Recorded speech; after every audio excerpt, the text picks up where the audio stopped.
Alors, tout de suite, place à la première table ronde. Je me tourne vers les 4 professionnels qui sont à mes côtés. Bonjour à tous les 4. Alors, à côté de moi, Yona Kamelgarn, de la direction des finances, services politiques durables à la Caisse des dépôts et consignations. Bonjour Yona. Sébastien Mandron, vous êtes directeur RSE et immobilier du groupe Worldline. Alors c'est un géant dont le nom n'est pas forcément connu de tout le monde, vous nous en reparlerez. Je dirais que vous êtes derrière toutes nos opérations de paiement par carte. Et je vous invite à prendre vos micros les uns les autres, sinon on ne vous entend pas quand vous me répondez. Tout à fait. À vos côtés, Edwige Ray. Bonjour Edwige. Bonjour. Vous êtes associé RSE et développement durable chez Mazars. Alors, vous travaillez essentiellement avec les corporates, c'est-à-dire les entreprises industrielles et commerciales, par opposition avec votre voisin. Bonjour Mathieu Rib. Mathieu, vous êtes spécialisé dans les enjeux RSE des établissements financiers, en particulier les banques et les spécialistes de la gestion d'actifs. Alors, j'aimerais qu'on commence en posant un peu le décor. Où en sont les entreprises aujourd'hui en matière de RSE? Est-ce que, Edwige, vous acceptez de nous faire un petit tableau? Je vais faire l'ouverture. Alors en matière de RSE, c'est très divers. Je dirais que c'est un peu les 50 nuances de green. On va faire ce parallèle-là, en sachant qu'on va avoir quand même des entreprises qui vont être sur le très clair, le vert très clair, qui ont connaissance qu'il y a quand même des sujets à adresser en matière de RSE. Je pense qu'aujourd'hui, il n'y a aucun chef d'entreprise qui ignore le sujet. Alors après, il a envie ou pas envie d'y aller, il a les moyens, pas les moyens, mais je pense que la pression des parties prenantes, en commençant par vous, par nous, sur ces sujets, les investisseurs, les banquiers, les donneurs d'ordre, quand on est client d'une grande entreprise, font qu'on ne peut pas ignorer le sujet. Après, en fonction de la taille, bien entendu, des contextes réglementaires, on sait notamment qu'en France, il y a des seuils pour commencer à publier de l'information extra-financière. C'est 100 millions d'euros de chiffre d'affaires et 500 salariés. Avant, on ne donne pas forcément beaucoup d'informations et après, on a l'obligation d'en donner. Donc finalement, entre ces deux mondes, déjà, il va y avoir une différence de maturité sur ces sujets. Et ensuite, dans le monde de ceux qui publient de l'information, on va avoir encore d'autres catégories, entre ceux qui sont très investis, peut-être parce que très regardés, et qui ont besoin aussi de financement, aller chercher de l'argent auprès des investisseurs, auprès des marchés, qui vont vouloir démontrer plus, et puis ceux qui vont être peut-être un peu plus réservés, un peu plus secrets, pour présenter les éléments, de peur de s'exposer. Donc on va avoir vraiment une grande variabilité, et avec des organisations très différentes, des directions développement durable, parfois il n'y en a pas, parfois c'est les directions RH, les directions de communication qui font de la RSE. On n'a pas toujours des expertises. Donc c'est vrai que c'est pas si évident de mettre dans des catégories et on va avoir cette nuance vraiment entre les entreprises. Sébastien, peut-être un complément. Alors, j'ai dit que vous étiez un géant. Vous allez peut-être nous rappeler un chiffre ou deux. Où est-ce que vous vous situez dans cette... Je sais déjà où vous vous situez dans ce tableau, mais peut-être comment est-ce que vous voyez vos fournisseurs, comment est-ce que vous voyez vos clients, est-ce que vous constatez aussi ces différences de maturité? Donc aujourd'hui, je pense que ce qui fait la spécificité de la RSE aujourd'hui, c'est qu'en fait, c'est un sujet qui évolue d'année en année. C'est-à-dire qu'il y a une vraie dynamique et on voit bien que les sociétés ne sont pas du tout dans un reporting statique, elles sont toujours dans une logique en fait, de compléter leurs approches et proposer des nouvelles actions. Donc on voit qu'il y a celles qui sont en train de se transformer et transformer leur business model, donc ils sont de loin en train de se poser les questions sur comment elles vont fournir à leurs clients des nouvelles solutions demain. Il y a celles qui ont, donc ça c'est je dirais les plus avancés, ceux qui sont dans la logique de monter en compétence sur les niveaux de reporting, donc là, toute la réglementation aide. Et puis après, je dirais, il y a le troisième niveau qui sont, alors il y a peut-être ceux qui veulent et ceux qui ne veulent pas, je dirais, il y a surtout ceux qui ne savent pas. Donc c'est un sujet qui est compliqué. Quand on est une entreprise de petite taille, on a du mal à percevoir qu'est-ce qu'il faut faire, qu'est-ce qu'il ne faut pas faire, est-ce que je dois m'occuper de l'environnement ou du social ou d'autres sujets. Donc c'est cette couche-là aujourd'hui qui est en train de monter en puissance progressivement au niveau des entreprises patrimoniales, mais on voit bien qu'aujourd'hui on a ces 3 niveaux et les plus matures se posent du coup des questions à 2030, 2050 qui sont en fait des horizons extrêmement lointains. Alors, chez vous, en complément, vous êtes dans les plus matures.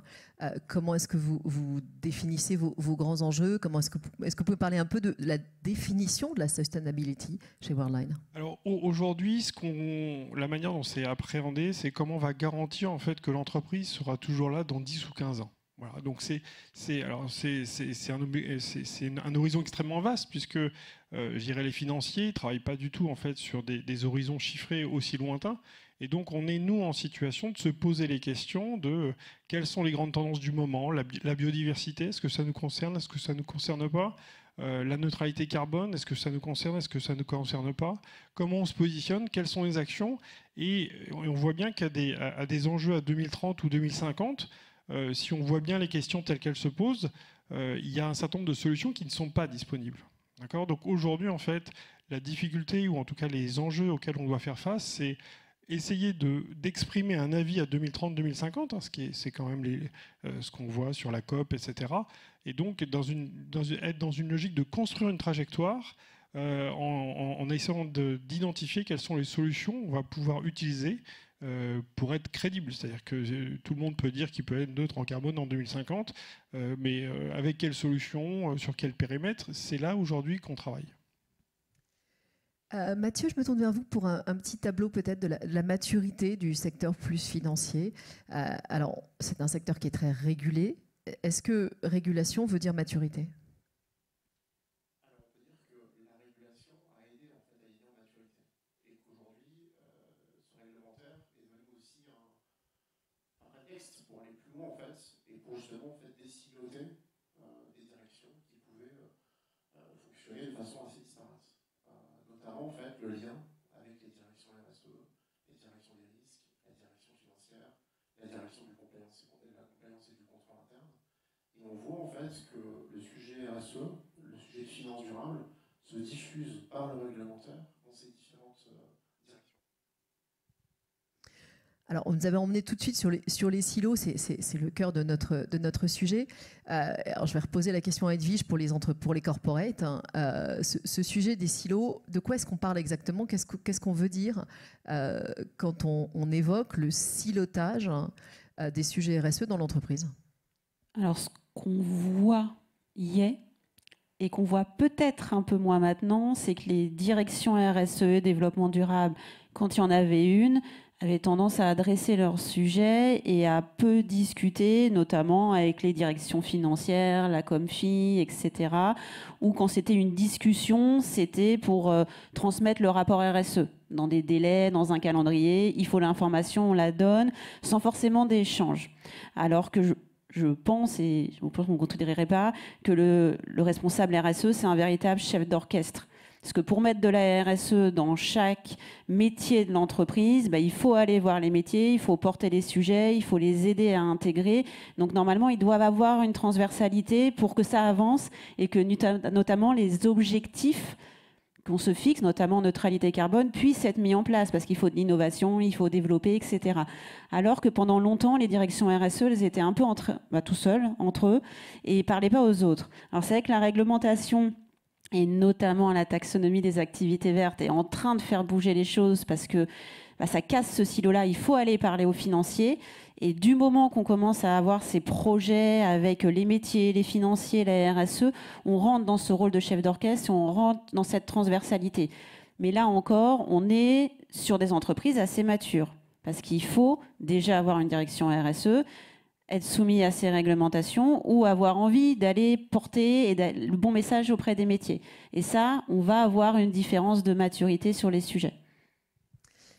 Yona, alors à la Caisse des dépôts, vous êtes à la fois une institution financière qui fait un reporting, une RSE, etc. Et vous êtes investisseur dans un certain nombre de groupes, d'entreprises qui peuvent avoir des niveaux de maturité différents. Alors quelle est votre analyse, vous, déjà de la maturité des structures ?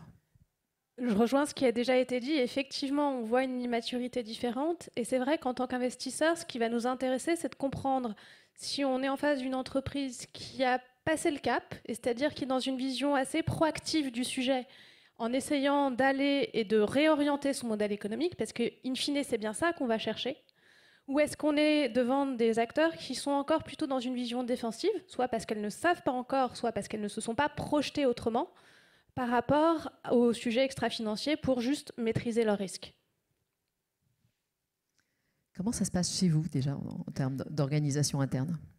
Alors, on a la chance à la Caisse des dépôts, depuis de très longues années, que la direction politique durable soit directement intégrée dans la direction des finances et aujourd'hui jumelée avec le département stratégique, de façon à ce que vraiment tout ce qui soit ces sujets extra-financiers soit intégré de la même manière aux sujets financiers et irrigue l'ensemble de la planification financière, donc de la mobilisation au service de l'économie qu'on va mettre en place au niveau de la Caisse des dépôts. Donc on a déjà essayé, entre guillemets, de casser ces silos, et c'est pas forcément facile, mais ça crée des leviers d'action parce qu'en allant discuter avec nos entreprises, en allant discuter avec nos participations stratégiques ou en allant mettre en place de nouveaux programmes de prêt, si on y va conjointement avec le département stratégique, à deux, on est beaucoup plus fort. Mathieu, il y a un mot sur lequel je voulais vous faire revenir tout à l'heure. Quand vous avez parlé de la maturité des institutions financières, on a évoqué la conformité, enfin l'aspect un peu conformité. Et si je rebondis sur ce que dit Yona, est-ce que toutes les entreprises financières, toutes les institutions financières, font bien la différence entre la conformité, ce qu'ils doivent rendre, et Dieu sait s'il y a des États qui doivent rendre sur ces sujets-là, et cet élan, cette nécessité de transformation que Yona a évoqué? Oui, parce que dans la majorité, en tout cas, des programmes de transformation qu'on a vus, on accompagne des grandes banques. C'est un fait, donc elles sont censées être plutôt matures sur le sujet. Elles ont entrevu la plan de transformation ESG avec un prisme purement réglementaire. Sinon, ça aurait été l'apanage de la finance, des risques, de la compétence du contrôle interne, et c'est tout. Et là, il se trouve que dans ces plans de transformation, il y a des directions aussi métiers, des directions d'investissement qui sont en train d'être onboardées sur ces sujets-là pour avoir un plan qui est totalement transverse. C'est-à-dire les obligations réglementaires qu'on peut avoir, nos métiers, c'est-à-dire la transformation stratégique du groupe sur les investissements. C'est exactement le pan qui est en train d'évoquer Yona. Et ça, c'est tout à fait significatif. Elles auraient pu être tentées de se dire, de façon très pragmatique, les exigences sont des exigences réglementaires à court terme. Et vous voyez ça aussi, on parle beaucoup des banques, mais chez les asset managers, les établissements de private equity. C'est-à-dire que cette réglementation change la façon dont les politiques d'investissement sont gérées, les stratégies d'investissement. Un impact assez significatif a été la réglementation CSDR, en fait, là-dessus, qui est en train de modifier. Alors, un mot dessus, peut-être pour les non-spécialistes. Depuis quand est-ce que c'est?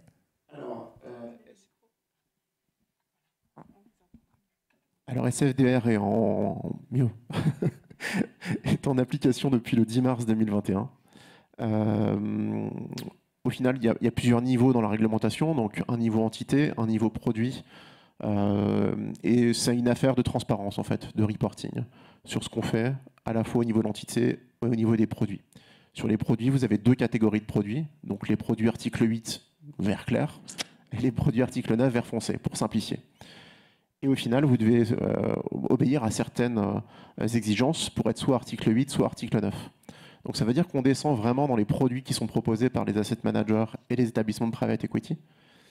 Et les différents critères que vous allez avoir, les différents indicateurs, vont venir nourrir la stratégie d'investissement et vont venir la compléter. Voilà.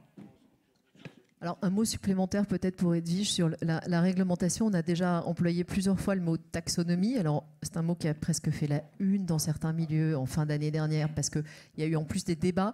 Mais si vous nous replacez un petit peu, qu'est-ce que c'est que cette taxonomie? Qu'est-ce qu'on doit comprendre? Qui est concerné aujourd'hui et comment est-ce que ça va infuser, diffuser peut-être dans toute notre société? Alors, la taxonomie des activités vertes, c'est un outil de classification des activités économiques qui vont permettre à terme à l'Europe d'atteindre les objectifs environnementaux que l'Europe s'est fixés sur le Green Deal. Donc ça couvre 6 objectifs environnementaux, le climat, la pollution, l'économie circulaire, l'eau et la biodiversité, j'en oubliais un. Et donc l'Europe a défini, est en train de définir, puisque le corpus réglementaire n'est pas complet, d'identifier des activités et pour chacune des activités économiques, identifier des seuils de performance, des critères qui leur permettraient de se transformer pour atteindre ces objectifs, dont la neutralité carbone, par exemple, sur le sujet. Donc voilà, c'est une liste d'activités économiques sur le papier. Ce qui est intéressant dans la taxonomie, c'est que la donnée d'entrée, les métiers, dire je construis des voitures, quelles sont les émissions de gaz à effet de serre au kilomètre, c'est toute la question.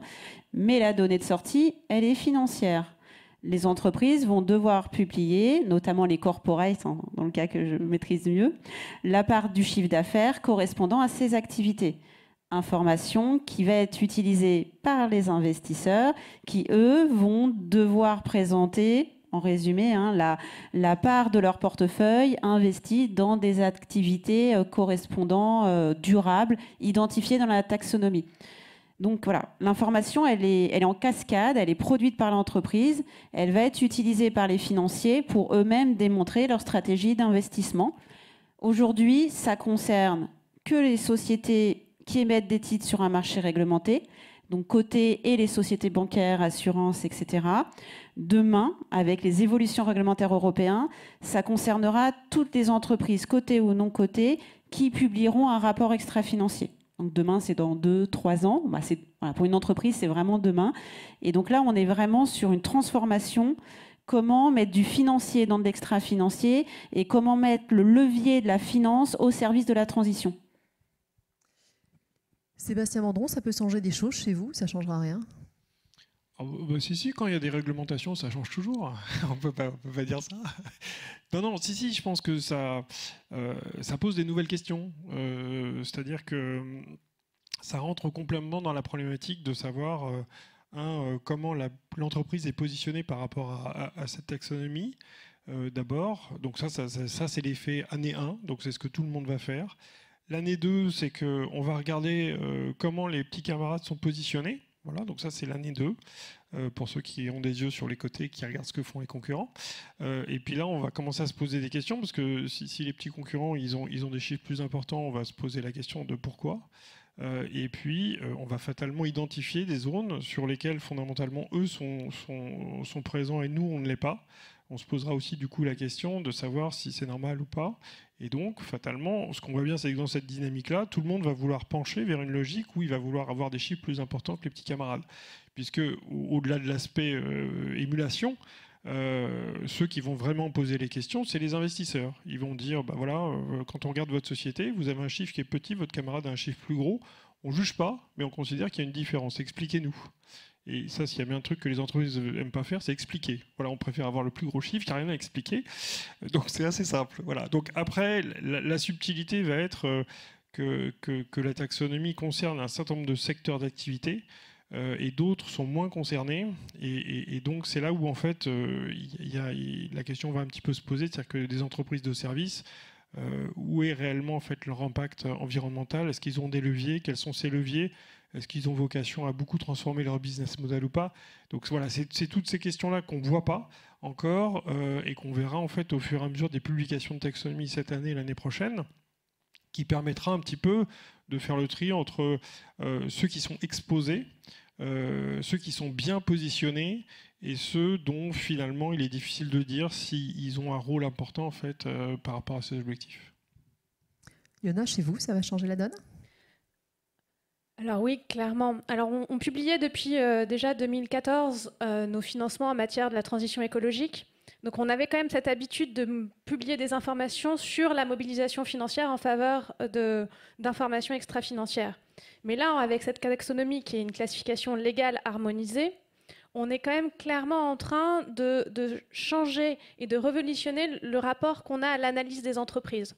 On est en train de mettre sur le même plan des informations financières et extra-financières sur la base d'un reporting qui est un reporting comptable. Donc on a quand même attaqué un peu le cœur de réacteur de l'analyse des entreprises quand on est d'un point de vue d'une banque. Et puis, sur ces silos aussi, on est aussi en train d'avoir un levier de transformation à l'échelle à la fois des financiers, mais aussi des entreprises, évidemment, pour casser nos silos, puisque si on veut vraiment augmenter notre part verte, on ne va pas pouvoir se contenter d'avoir d'un côté des acteurs qui collectent de l'information extra-financière et puis nos fonctionnements habituels comme on a pu les avoir il y a 10 ans. C'est plus possible. Si on veut augmenter la part, ça veut dire concrètement qu'à chaque fois qu'on va développer un nouveau produit, à chaque fois qu'on va développer un nouveau service, il va falloir se poser la question de la contribution à ces objectifs environnementaux de la taxonomie. Donc ça veut dire que chaque opérationnel va être inclus dans cette réflexion sur la transformation du modèle qu'on veut avoir. Edwige, tout à l'heure, j'employais les deux termes qui étaient à la mode il y a quelques années. D'un côté RSE, de l'autre côté ESG. Pour moi, on parlait de la même chose. Est-ce que peut-être j'avais mal compris, hein. Est-ce qu'on parlait de la même chose et est-ce que c'était juste deux façons d'appréhender le même sujet, mais très révélateur du fait que d'un côté les entreprises parlant RSE, de l'autre côté les financiers parlant ESG avaient du mal à échanger? Alors, la RSE, la responsabilité sociétale des entreprises, c'est comment l'entreprise intègre ces dimensions dans son fonctionnement. Donc c'est les niveaux corporate. L'ESG vient plutôt des financiers, donc c'est l'environnemental, sociétal, gouvernance. Et là, c'est plutôt comment les financiers regardent les entreprises avec leurs critères. Et d'ailleurs, c'est pas anodin qu'il y ait la gouvernance en plus, parce que c'est un sujet assez important pour les investisseurs, cette notion de gouvernance. Donc c'est que la RSE est plutôt côté corporate et l'ESG est plutôt la vision des investisseurs. Alors c'est vrai qu'aujourd'hui, on a tendance à plus parler d'ESG. C'est le terme, même les entreprises l'utilisent de plus en plus, parce que c'est celui qui vient finalement de l'investissement, etc. Mais c'est deux regards différents, et peut-être un peu deux mondes différents qui se parlaient peut-être un peu moins à l'époque. Maintenant, ça mixe. Moi, je suis pas. Je me dis, on peut utiliser l'un ou l'autre. L'important, c'est que ça avance sur le sujet. C'est ce que j'allais dire très concrètement, Mathieu, peut-être. Comment est-ce qu'on peut fluidifier ces échanges? On a parlé, clairement, la taxonomie apparaît comme une des pistes, mais ce n'est pas la seule. Comment est-ce qu'on peut améliorer ces échanges? Alors, je pense qu'il y a un volet sur la partie clairement formation. Alors, sur les enjeux réglementaires, c'est sûr, parce qu'en fait, c'est une réglementation qui est extrêmement complexe. Elle est protéiforme, elle change toutes les 2 minutes, enfin, j'exagère, mais elle change souvent. Et l'idée, en fait, c'est d'avoir une formation sur ces sujets-là pour que toute l'entreprise soit acculturée sur un minimal réglementaire. Mais ce n'est pas suffisant, parce que le réglementaire ne va aborder qu'une partie qui est justement réglementaire, et pas nécessairement les enjeux ESG ou les enjeux plus métiers ou sectoriels. Donc ça veut dire que c'est vraiment l'alliance du réglementaire et des compétences, on va dire, plus métiers et ESG qui faut diffuser à l'intérieur de toute l'entreprise. Donc ça, c'est un premier sujet.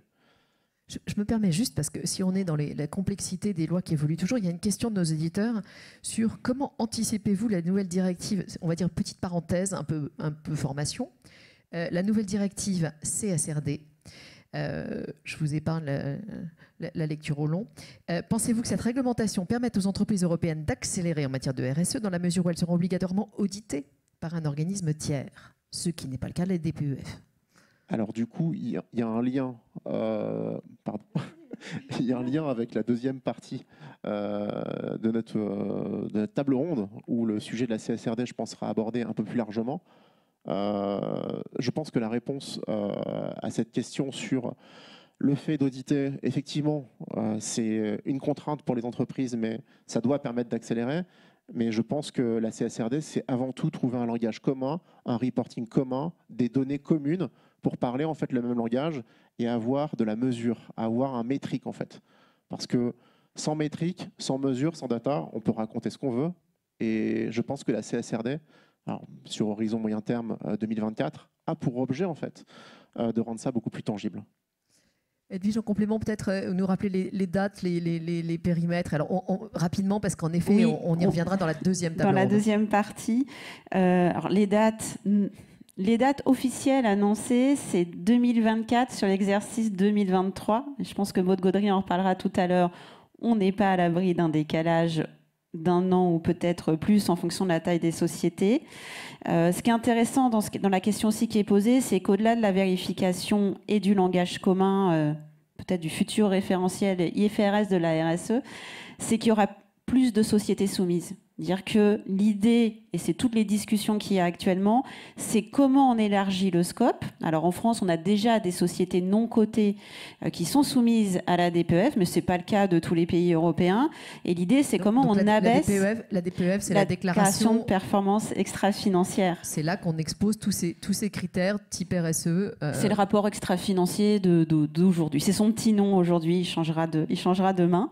Et tout l'enjeu, ça va être aussi comment on abaisse, en abaissant les seuils, c'est comment on embarque les plus petites entreprises, les PME, les TPE, pour se dire qu'elles aussi, elles doivent aller sur ces sujets RSE à leur niveau, avec leurs moyens, mais il ne faut pas casser en se disant « je suis en dessous des seuils, je ne fais rien », et puis un jour je bascule, et là c'est compliqué, et puis il y a ceux qui sont dedans.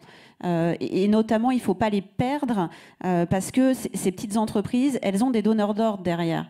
Et des donneurs d'ordre qui leur demandent des informations, qui leur envoient des questionnaires, qui leur demandent de s'évaluer. Et ça va être de plus en plus le cas parce qu'ils veulent maîtriser leur chaîne d'approvisionnement.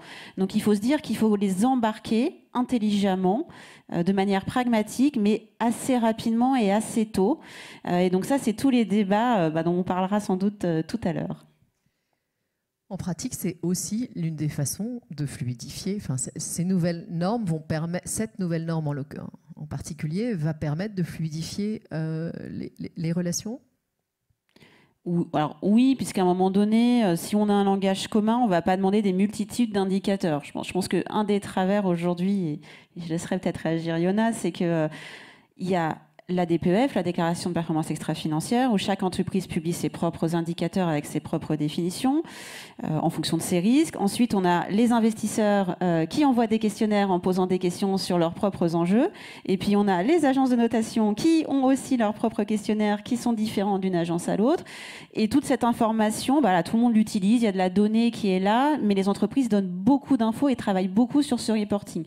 Donc, c'est qu'un langage commun, peut-être des indicateurs communs, ça va simplifier le débat et les échanges et ça va peut-être permettre aussi de travailler sur ce qui est important et pas non plus de remplir, à passer 3 mois à remplir des questionnaires, ce qui est le cas dans certaines directions de développement durable aujourd'hui. Alors, Yona, votre réaction? Évidemment, je rejoins tout à fait ce que dit Edwige. Et puis, on a un enjeu qui est qu'avec ces indicateurs, on ne fait pas de l'indicateur pour faire de l'indicateur. L'enjeu à la fin, c'est bien de changer ce qu'on fait. C'est bien d'avoir un impact sur l'économie réelle, d'avoir un impact sur la manière dont nos entreprises, les acteurs investisseurs que je peux représenter, agissent. Et aujourd'hui, si on n'est pas en capacité de montrer qu'à chaque fois qu'on réalise une décision, on intègre les sujets, à quoi ça sert? Est-ce que le sens de l'analyse extra-financière, c'est de faire l'analyse extra-financière, c'est de compiler de la donnée? Non. C'est définitivement de répondre aux défis, notamment planétaires, qu'on a avec le changement climatique, et d'être en capacité de prouver qu'à chaque fois qu'on fait une décision, on peut assurer, alors on a encore du chemin à faire, mais on peut assurer qu'on va être aligné, compatible avec la neutralité carbone globale à horizon 2050, par exemple. Sébastien, vous avez l'impression de passer la moitié de votre année à remplir des questionnaires, comme décrivait Edwige? En fait... moi, j'aime bien. En fait, moi, je les fais tous, donc je suis pas représentatif. Je sais que mes autres petits camarades directeurs RSE qu'on croise au C3D régulièrement me disent « Oh, Sébastien, les questionnaires, nous, on les fait tous. » Voilà. En fait, c'est... Là, on parle des questionnaires de différentes agences de notation pour évaluer votre... Voilà, aux investisseurs. J'en ai un dans la poche, j'en ai reçu un hier par mail d'un investisseur. Petit plaisir de la matinée. Ouais, non, mais j'ai regardé dans le métro et bon, on a dit qu'on répondait pas parce que c'est un petit investisseur, etc. Mais je l'ai lu parce qu'en fait, si vous voulez, ça vous donne deux trucs super importants. Le premier, c'est que ça vous donne les tendances du marché. Voyez. Ce qui est important pour les investisseurs en ce moment. Voilà, c'est ça. Et puis là, vous voyez, on a eu des questions et c'est marrant. Il disait, ouais, est-ce que vous avez un système de rémunération comme Rémi Cointreau? Alors je dis, tiens, j'avais pas Rémi Cointreau en fait dans mon radar comme une bonne pratique de rémunération, donc je vais aller regarder. Oui, donc en fait, vous obtenez en fait des vraies infos en fait dans ces questionnaires. Pareil pour les agences de notation, il est complète tous les ans et ça vous met en situation de vous dire tiens, je m'étais pas posé la question, est-ce que c'est vraiment important ou est-ce que ça l'est pas? Bon, finalement je l'ai, j'ai pas de problème à le publier et c'est là en fait que dans tous ces questionnaires, si vous voulez, on capte des nouveaux sujets, des nouveaux enjeux et on est dans la dynamique, c'est-à-dire que la taxonomie telle qu'elle est là aujourd'hui, en fait, elle va figer la situation. Mais ce que je décrivais tout à l'heure, c'est qu'en fait, il faut qu'on réponde à des solutions en 2030-2050. Donc tout ça, en fait, c'est en mouvement. Donc soit vous dites, bon, bah, moi j'ai décidé que j'allais répondre qu'à 2 questionnaires, parce que vous comprenez, ça me prend du temps. Bon, bah, c'est bien, mais en fait, vous n'avez qu'une partie du panorama. Donc aujourd'hui, vous avez vos clients qui vous posent des questions, vous avez les agents de notation qui vous posent des questions, vous avez les investisseurs qui vous posent des questions. Alors bon, des fois, vous vous dites, bon, bah, il s'est fait un peu plaisir, hein, d'accord, c'est sympa. Mais bon, quand il y en a 3 qui se font plaisir, oui, ils se font plus plaisir, en fait. Donc oui, c'est ça l'intérêt du truc, c'est que si avant le directeur RSE était siloté, et puis c'était un peu la direction sympa qu'il fallait avoir, parce que vous voyez, on s'en occupe. On est passé au mode où là, les financiers viennent vous voir pour dire mais la taxonomie, comment ça fonctionne, explique-nous pourquoi.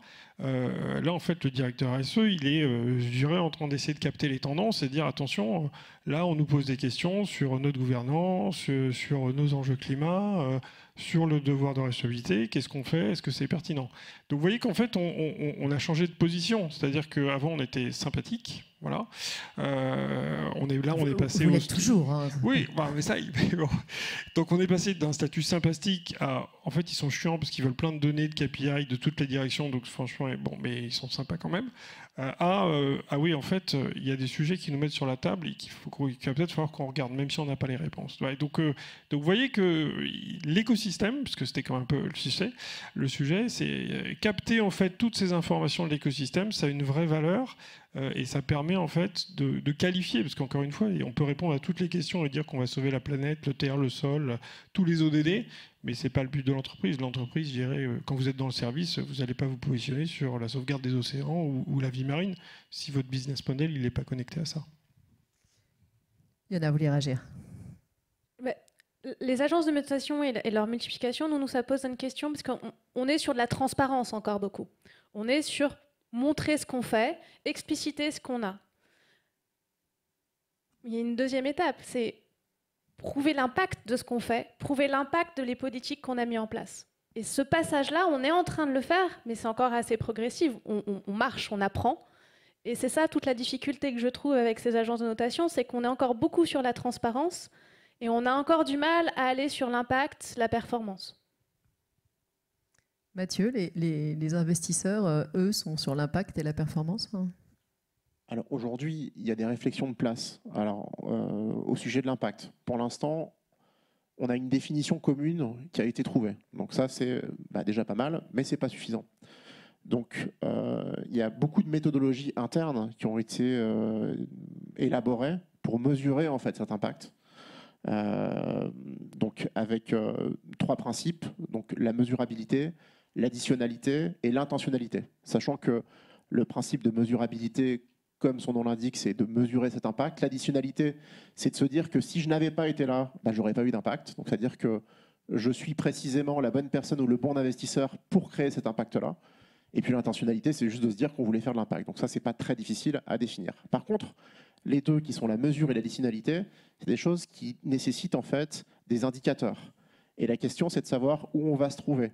Au niveau des ODD, au niveau des secteurs d'activité, quelle granularité on va avoir. Quelque chose qui est très spécifique, c'est très spécifique et ce n'est pas nécessairement applicable dans une harmonisation. Quelque chose de trop générique n'a pas de sens. Donc aujourd'hui, la place financière, et notamment la place financière française de Paris, s'interroge sur ces questions-là et définit des frameworks, donc notamment avec Finance for Tomorrow, qui œuvre en fait sur le sujet pour définir les bons métriques. Après, encore une fois, c'est un sujet qui est encore moins mature que le sujet ESG, que la finance durable, mais qui est néanmoins fondamental parce que derrière, l'idée, c'est quand même de mesurer cet impact-là.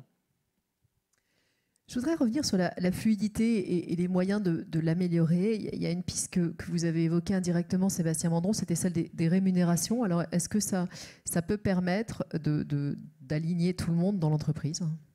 Oui, je pense que c'est avant tout un message. Concrètement, la piste, c'est quoi? Parce qu'on l'a évoqué indirectement, ce serait de... Alors, aujourd'hui, la problématique des rémunérations, c'est pas un nouveau sujet. Aujourd'hui, ça fait 5-6 ans que les entreprises du CAC 40 ont des systèmes de rémunération qui sont déjà en fait liés en fait, à des critères RSE. Donc ça existe déjà. Là, ce qu'on voit, la tendance, c'est de descendre au niveau du middle management, en fait, des KPI plus spécifiques sur l'environnement, sur le social. Donc pour l'externe, et l'externe est assez demandeur de ça, c'est un vrai message de maturité. Est-ce que c'est suffisant? Pour moi, la réponse est non. C'est-à-dire que je pense qu'une entreprise mature sait le faire, d'accord, mais le sujet derrière tout ça, c'est d'engager la transformation. C'est-à-dire qu'un des vecteurs de la taxonomie, ça va bien être de dire pour les entreprises qui ont un impact environnemental, de dire mon business model aujourd'hui impacte l'environnement. Demain, la taxonomie est là pour montrer que j'ai un impact négatif sur l'environnement et qu'il faut que je le transforme pour avoir un impact beaucoup plus vert. C'est ça le vrai sujet. Hein.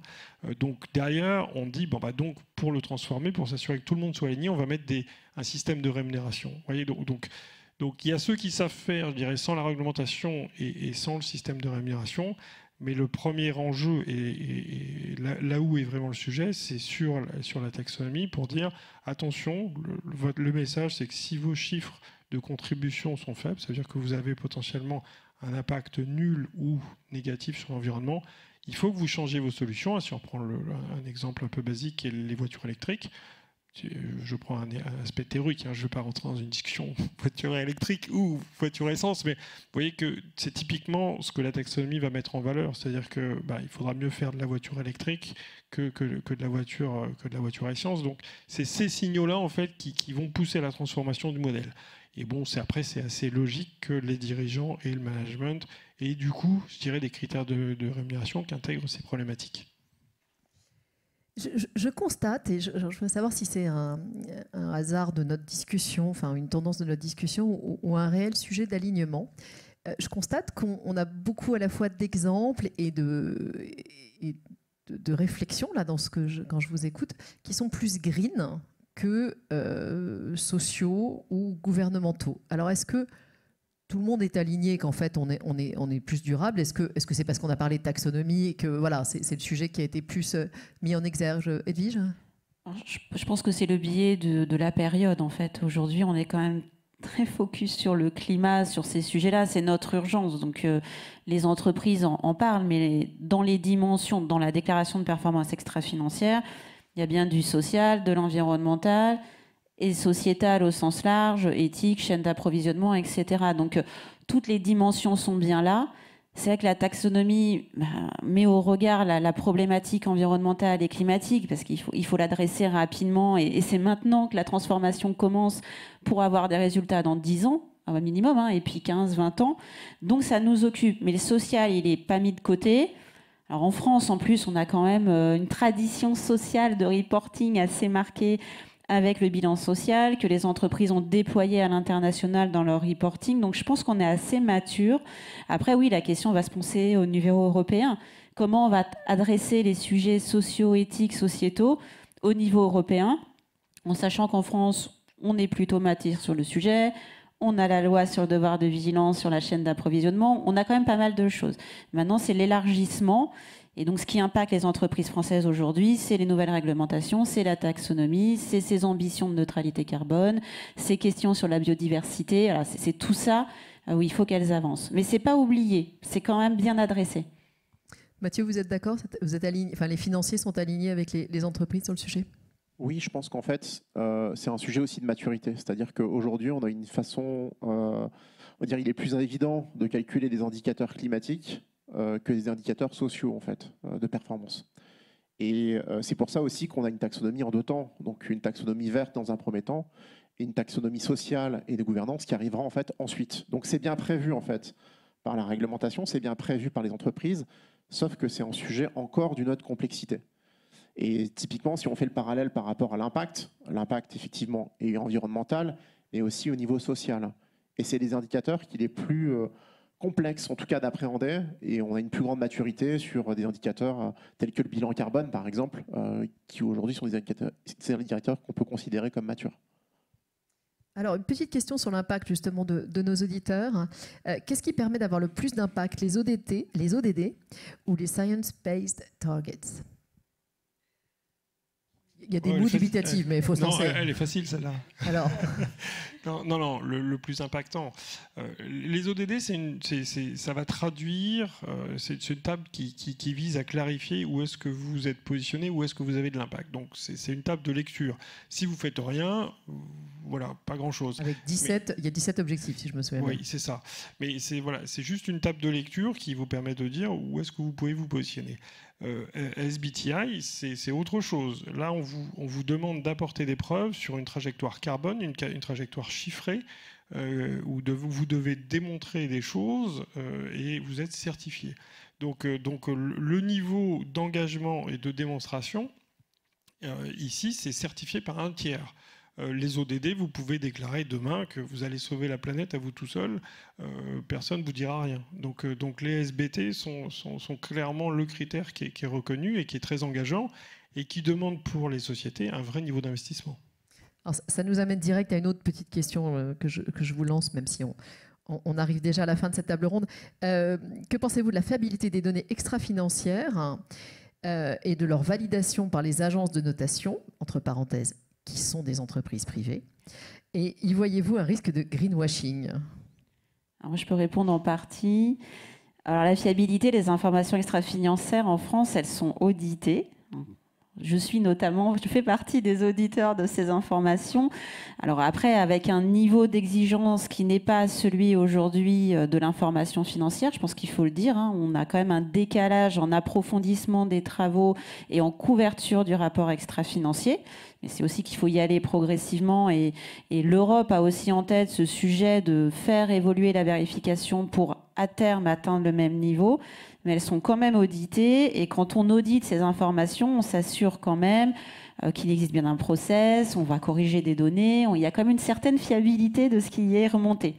Après, les agences de notation, elles auditent pas, elles utilisent la donnée selon une des grilles qu'elles ont définies et elles vont mettre des poids plus importants sur un indicateur ou sur une thématique plutôt que d'autres, avec des règles qui sont les leurs. Voilà, en effet, c'est assez opaque dans certains cas de se dire quels sont les points qui sont attribués à telle ou telle thématique. Mais ils ont défini en fonction des secteurs des poids différents et ils analysent la donnée et ils en sortent une note. Donc c'est vraiment l'exercice de transparence qui joue et en soi, ils ne challengent pas dans le fond de dire elle est bonne ou elle n'est pas bonne. Ils partent du principe que la donnée est bonne.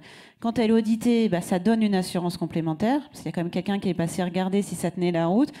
Quand elle ne l'est pas, notamment dans d'autres pays européens, ça pose la question de la qualité de la donnée et qu'est-ce que ça donne à la fin comme note. Vous voulez réagir, Yana? On a un enjeu de comparabilité de l'information. C'est qu'aujourd'hui, quand on publie de la donnée, elle est auditée, mais elle peut être auditée avec une construction méthodologique qui est différente, avec des périmètres de reporting qui sont différentes. Et en tant qu'investisseur ou en tant que banquier, quand on cherche à analyser la donnée, on se retrouve avec données d'entreprises qui, certes, seront peut-être à la limite sur la même métrique, comme la consommation d'énergie. Mais si on compare un montant de consommation d'énergie d'une entreprise A à une entreprise B, finalement, on a du mal aujourd'hui à faire en sorte que ça nous dise quelque chose sur la performance effective de l'entreprise en question. Grand chantier.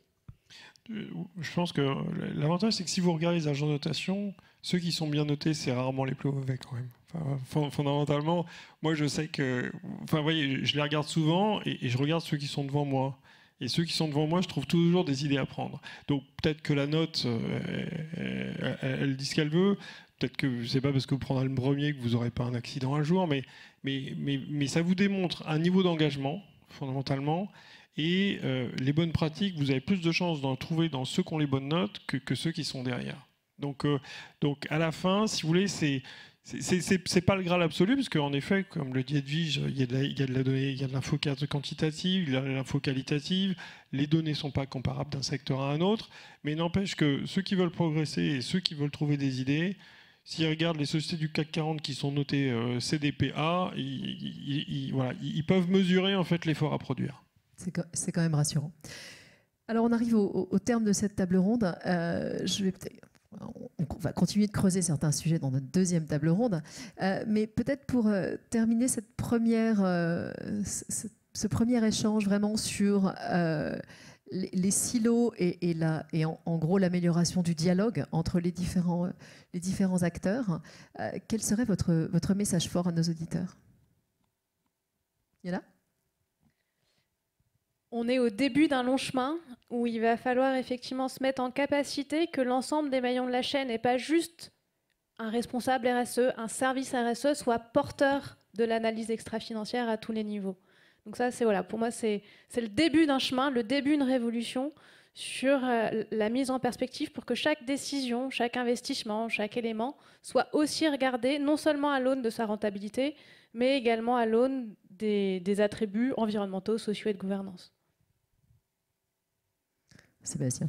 Je pense qu'on a évoqué en fait au début les différents types de maturité. D'accord, donc on voit bien que bon, y a toujours, je dirais, quelques-uns qui sont matures, puis tous les autres. Mais ce qu'on a démontré en fait dans le débat, c'est qu'aujourd'hui, toutes les entreprises qui sont aujourd'hui dans le 3e niveau, donc je dirais qui savent pas, qui perçoivent pas, qui se posent bien la question de savoir qu'est-ce qu'ils doivent faire, c'est eux aujourd'hui qui ressentent en fait ce mouvement. D'accord, c'est-à-dire qu'aujourd'hui, dans les sociétés patrimoniales, qui sont des sociétés performantes, qui ne sont pas cotées, ils ont aujourd'hui dans les assemblées générales, avec les populations plus jeunes, dire qu'est-ce qu'on fait sur le développement durable. Et on voit bien qu'en fait, on est arrivé à ce niveau-là où tout ce tissu économique qui n'est pas lié à des problématiques de publication, à des aspects réglementaires, doivent se positionner sur ces sujets-là.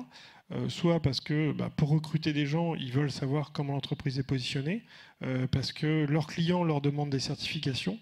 Et on voit bien qu'on attaque en fait cette couche-là, alors qu'avant, je dirais, c'était un petit peu un sujet exclusif. Voilà, il y a des réglementations, c'est les grandes sociétés, etc., etc. Et on voit que le mouvement s'enclenche. Voilà, et qu'il y a beaucoup de demandes, il y a énormément de tensions aujourd'hui sur le marché de la RSE.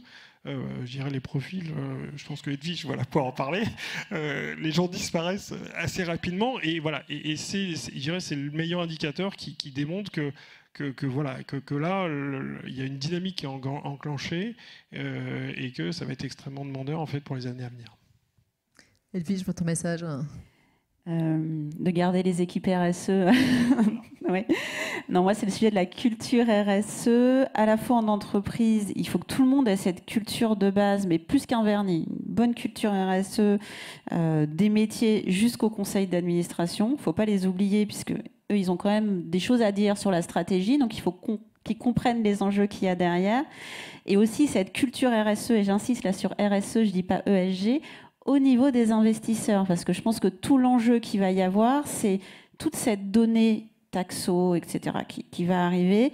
C'est comment arriver à la mettre en perspective par rapport à la réalité de l'entreprise, son business model, sa transformation et l'impact peut-être sur sa rentabilité à court terme. Donc c'est vraiment une culture RSE de compréhension de ce que vivent les corporates, le message qu'elles passent et où elles vont, l'impact sur le business. Mathieu, un dernier mot. Du coup, je ne vais pas paraphraser ce qu'a dit Edwige, mais pour le coup, je suis totalement en ligne. Si on prend l'exemple bancaire, c'est vraiment toute la chaîne en fait, qui va être impactée. Donc, des fonctions support jusqu'au conseiller financier. Et donc, ça veut dire que ça va plus loin que de la formation, que de l'acculturation au sujet réglementaire, au sujet RSE, au sujet ESG. C'est vraiment en fait nos fiches de poste à nous en fait qui vont changer drastiquement. Donc, ça veut dire quoi? Que première étape, c'est très bien acculturation, formation, mais que c'est nos fiches de poste en tant que telles, c'est la gestion des compétences de l'entreprise qui va radicalement changer et qu'il va falloir désormais inclure dans toutes nos fiches de poste. Et derrière tout ça, c'est bien que les fiches de poste évoluent, mais ça veut dire que même dans nos métriques d'évaluation, et la façon dont on va être évalué, on a parlé de la rémunération des dirigeants, mais ça peut être aussi l'évaluation de tout à chacun au sein de son entreprise, ça veut dire que la façon dont on va contribuer ou dont on va se former devra être, à notre sens, un objectif d'évaluation pour s'assurer qu'à tous les niveaux, la marche soit suivie. Voilà. Merci beaucoup à tous les quatre. Merci pour ces beaux échanges. Je vous propose de regagner la salle. Je vais demander aux experts de la deuxième table ronde de venir me rejoindre. Et nous allons maintenant nous pencher sur la réglementation internationale.